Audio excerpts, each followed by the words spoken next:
il y a eu le départ de Mané qui, je pense, leur a fait très très mal et surtout a été sous-estimé par beaucoup de gens en Angleterre qui se sont dit, bon, Mané part, mais regardez, Darwin est arrivé avec tout son potentiel et puis il y a le nouveau contrat pour Salah, etc., etc. Moi, je pense que beaucoup de gens en Angleterre ont sous-estimé l'importance de Mané dans cette équipe qui, pour moi, était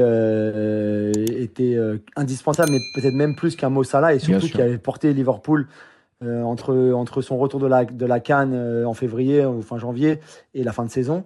Et d'ailleurs, ce soir, sur aussi, plusieurs actions, Julien, tu as Mohamed Salah sur des actions de Diaz ou qui oubliait de servir Salah. C'est arrivé 2-3 fois en première mi-temps que j'ai mieux vu que la deuxième. Et j'ai senti dans le regard de Salah qui cherchait Mané quelque part. Ouais, je pense que le pire même, c'est pour Robertson.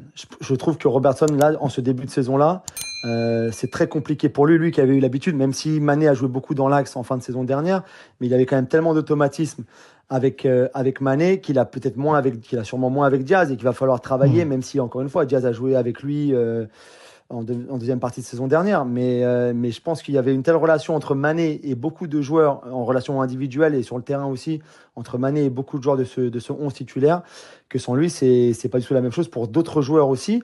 Et je pense qu'ils en souffrent. Défensivement, on a dit, les blessures de Matip et de Konaté font très mal parce que Joe Gomez, c'est pas ça.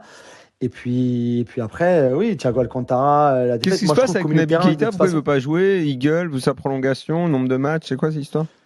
Ouais, parce que la prolongation est au point mort. Et puis surtout, je pense qu'il est un peu frustré du manque de temps de jeu, en tout cas du manque de constance dans son temps de jeu. Ça veut dire qu'il va être titulaire 3 fois d'affilée, puis après, il sera sur le banc sans vraiment trop savoir pourquoi. Et puis surtout, il a des très bons matchs. Et puis après, il est complètement anonyme parfois aussi. Donc, je pense que ça énerve Klopp, ça l'énerve lui. Ça va pas plaire à Klopp, ça, l'attitude en plus. Là. Non, et d'ailleurs, Klopp a dit, il restera. Je sais pas pourquoi on parle de ça, etc., etc. Il s'est un peu énervé. Mais on sent que Klopp n'est pas très serein non plus. Alors, il y a eu des bonnes choses contre Crystal Palace, des bonnes choses contre Fulham. Mais globalement, c'est pas suffisant pour une équipe comme Liverpool. Et ce soir, j'ai trouvé ça vraiment très léger, quoi.